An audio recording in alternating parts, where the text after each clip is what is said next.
the first plants that I started off with when I first ever started my succulent collection. So these are the Graptivaria. No, I'm sorry, not Graptivaria. These are the ghost plant succulent, and they grow really well, but they're really long and elongated. So it's time for a chop. And I really need to repot these. They just look pretty gross in this pot. And I have not looked over these ones in a while, and I'm very guilty of neglecting this pot. But even if I've been neglecting them, they've been doing so well. The roots will still grow. Today I'm going to show you how I like resetting my succulents and how you can actually use all of these leaves and propagate into babies like this. These ones are the ghost plant succulent leaves here, but they are taking a little time to grow because they've been here for about 2 weeks now. But you can see some have some roots, some are growing little babies, and here's some other ones. These ones are doing so well. If you've seen my other video before this, maybe my first video, you could see the progress of these babies, and they were doing so well. They're so chubby and they're so cute and colorful. There's a bunch of different varieties. Here's some other ghost plant succulents right here. They're doing so well. There's some over here. Okay, so here are the succulents. I hope that's a little bit of a better view. But since these are really long, they grow long like this because sometimes if they're in the shade, they look for sunlight and they might not have enough light, so they kind of stretch out. But in my opinion, that's not a bad thing, because then it gives you the opportunity to reset your succulents and have all these extra leaves to multiply your collection. So what I like doing is just taking off a few leaves to make a little way for the shoot right here, and I just chop the head off like this. And when I chop the head off, I like to leave a little bit of the shoot exposed like this, because eventually those nodes there will grow roots when you repot them. So I just take some off.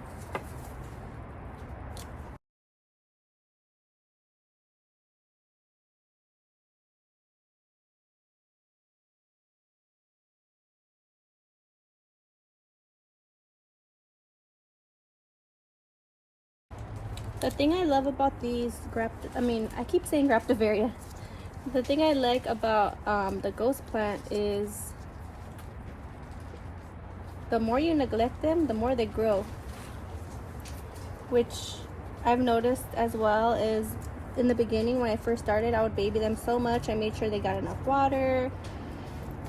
I would water them often and just look after them so often, and I noticed that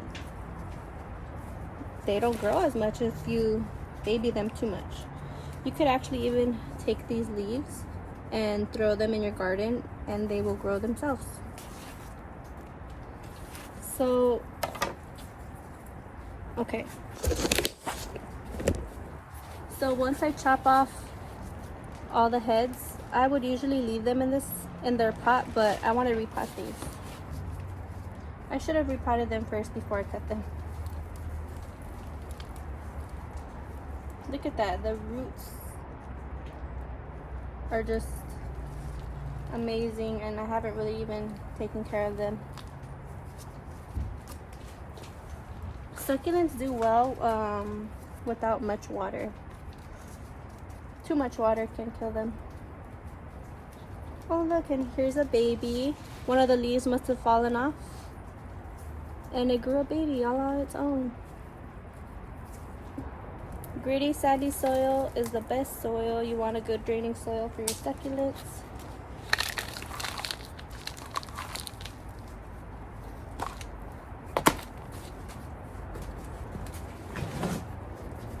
I don't know if you can see The light's kind of going in and out. But a good draining soil with lots of lava rocks, pumice stone, cow manure, some of my standard cactus soil,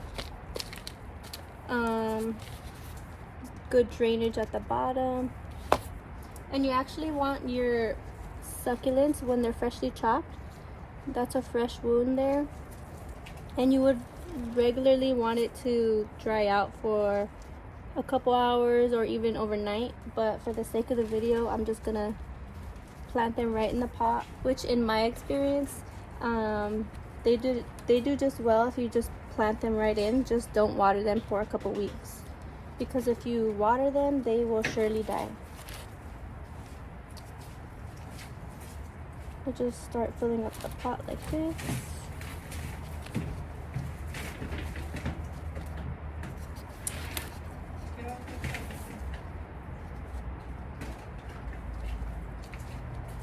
If you're feeling fancy, you can also add some top dressing, which I'm gonna add some. So let me go grab some of that. I'm just gonna use these. These are lava rocks. I really started getting into top dressing. Usually I would like to use the smaller lava rocks for top dressing, but these are fine too. These are the ones I also like adding to my succulent soil.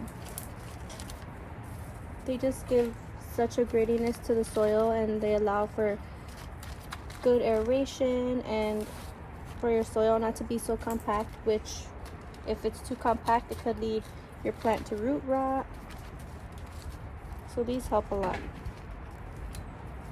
in my opinion.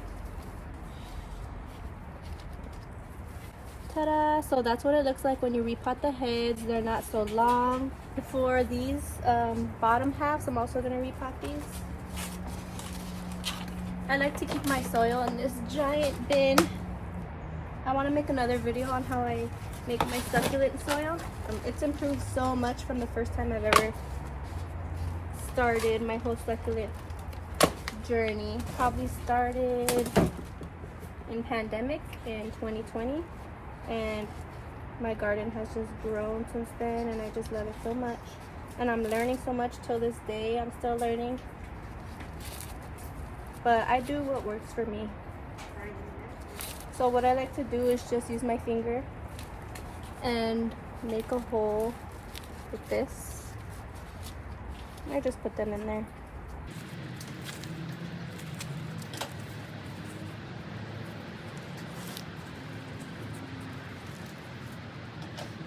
So before, when I would chop my succulents and reset them like this, I would actually throw these away because I thought they just were done with. But little did I know, for example, these are some of the ones that I chopped off and beheaded, and all these babies started popping up. Like you see, this one here is a shoot with a baby on top. Same concept with these, they will grow babies. And I can't believe I used to throw them away. But yeah, that's something what they would look like. These are so cute too. Here's another one that I beheaded. Look at this. All those babies there. So these ones, I don't put any top dressing. I just kind of leave them in there like that. But now you have 3 different opportunities for you to keep growing. These ones will grow roots, their own root system. These ones have roots, but they will continue growing babies on top. And then from those leaves that we pulled off, you'll be able to propagate and make a whole bunch of babies. So I'm gonna put these aside. I could just put them in here. And like I said, it's important to let these callus for a few days. They're freshly pulled leaves, so that open wound there is very prone to getting, it could take in bacteria from the soil, it could take in extra moisture, and it'll wither up and die, something like this.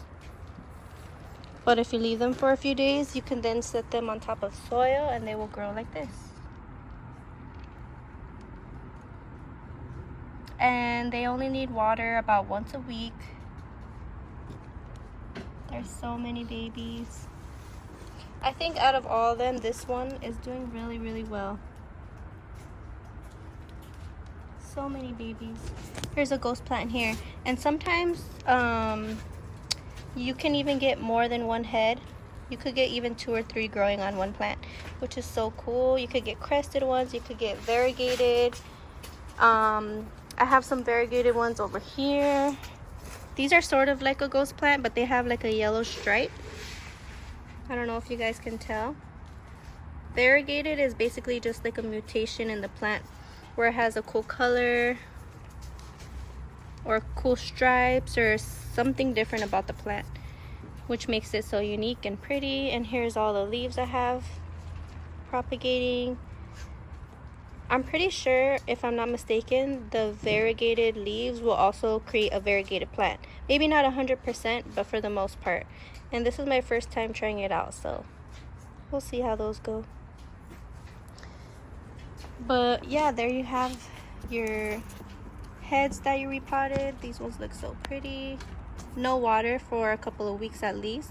Sometimes I'll just pull one out to see if it has roots, and once they have roots, then they'll take a good watering about once a week. These ones you can water right away. They have roots already. But I try to keep the water away from the top where they were freshly cut, and I just put it in the soil. But yes, thanks for watching, and I will see you in the next one.